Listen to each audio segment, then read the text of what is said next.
Okay, so here's the thing.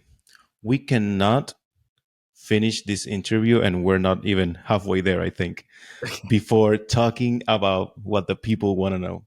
And the Okay. number one question that we probably get all the time, it's how to get more clients. Yeah. So Jack, tell me, What's the how secret? how how yeah, how do you usually get your clients? So most of my clients, well, all of my clients will find me online. They'll find me through social or my website. Um, but how do you get people to find you and to want to work with you? And it kind of goes back to what I was speaking about earlier. Is like when I started design, I told everyone, and that is where I would start. If you're like kind of at this first stages of becoming a designer or in any field, and you need clients, it's just telling everyone. Like word of mouth is the best form of advertising. If you can just tell everyone, they might tell their friends, who tell their friends, who tell their friends, and that's the best way to start. Um, and then from that, constantly, well, not constantly, consistently posting across social, Hmm. because social media is. I know people bash it a lot, but you have access to 70% of the world for free. Hmm. If you can market your stuff well, you can speak to 70% of the world, basically, maybe more.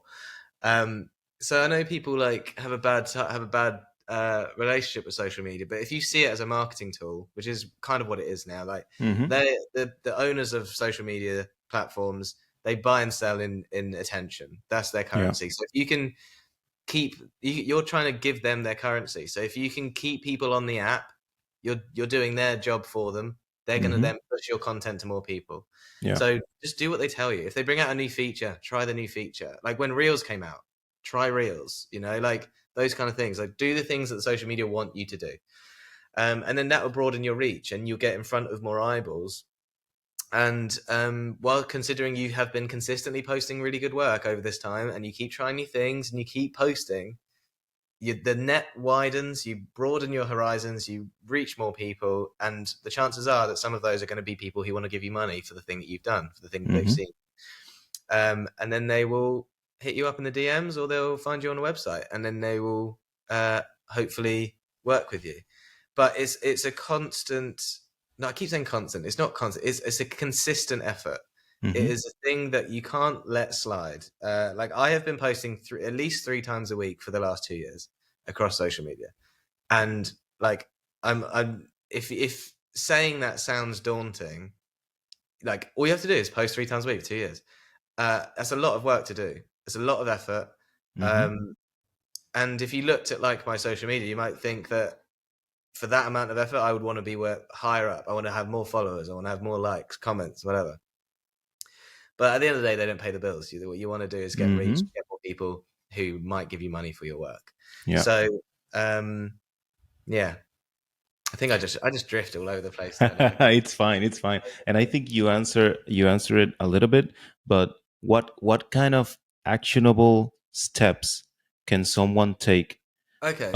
in your perspective to Mm. be able to get clients if they're not getting any clients?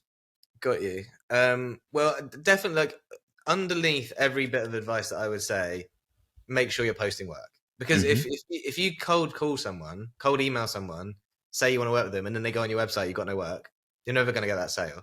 Yeah. So make sure that you have work, and make sure you're posting regularly. People need to know that you are present. They need to know that you're available. They need to know that you're putting the effort in on yourself, Hmm. so that they know that you'll do it for them too.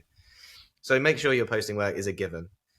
Um, there's loads of different platforms that are specific for freelancing. So you have things like Dribble, you have Upwork, even things like Fiverr. I'm not a massive fan of Fiverr personally, but yeah, Upwork I've heard is okay. Dribble as well. Places where there is literally people come to Dribble with wanting to work with someone, and then you've been posting work, and then you come together. It's more about that connection, that kind of professional connection, than say Instagram or Facebook is. That's more of like a uh, there's more purpose behind a Dribble connection. you know, or LinkedIn. LinkedIn's a good place as well. You got access to a wide range of people, professionals who might need work. So there are specific platforms that you should make sure that you are considering. So things like Dribble and what have you, and LinkedIn. I know that cold calling and cold emailing gets a bad rap, but it can be really effective. I've done it a few times, which has had like moderate success, but also like local places. Like if you live in like a small town or a small village or what have you, like you might have a bakery or a supermarket or something who may be like a family run thing who you can just drop them an email, be like, I'm a logo designer in the area. I've shopped with you for ages, love your work, whatever, and love to work together potentially. And then you can start a relationship, and trying not to make that relationship too transactional too quickly is important. You don't just want to like cold email someone and say, I charge £1 million. Do you want it? Yes or no? Quite that's very cold, you know. Like very cold. Bustle them up a little bit. That's almost trash can cold. Yeah, exactly. So yeah, cold calling is an option, but also it's worth if you have had clients, the best clients are the ones that you can keep. They cost the less amount of effort to keep because they already know you, they already trust your work. So reaching out to previous clients, I always, after 3 months of finishing a project with someone, I'll reach back out just to say like, how are you getting on with all the stuff? Are you enjoying it? What's the reception been like with your audience? And then after that, I'll message them every 6 months just to check in, just like, how you doing? I've just been updating my portfolio, maybe just saw the work that we did together. I loved it. Just wanted to check in, see how you're doing. Those kind of things that like they're really genuine questions. You want to know like how their business is done since the work that you've done for them. And then often they might hit you back and be like, oh, so glad you've messaged me because I've been wanting to do this. I want to get this sign done or this mural done or this piece of advertising done. And I wondered if you did something like that. Yes, I do. And then it's a way easier conversion than the cold calls. So yeah, cold calling is interesting. Consider those social medias, the things like Dribbles, LinkedIn's, etc., and reaching out to past clients, and making sure that you're building relationships.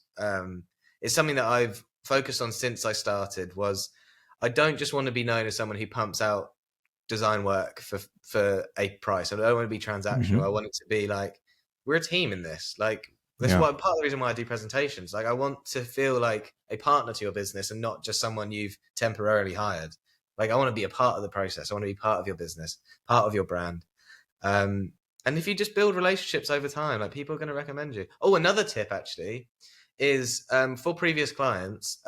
Once I finish in that kind of last wrap up email, once we finish the project, I'll say I offer a finder's fee.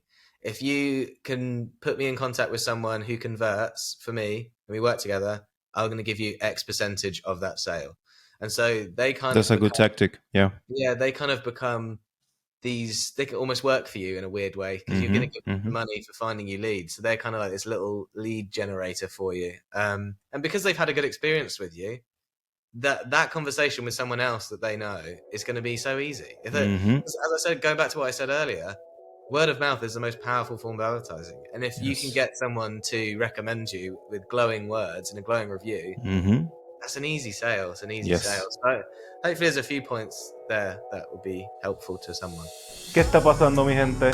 Si les gustó este video pueden ver la entrevista completa aquí y no olviden suscribirse.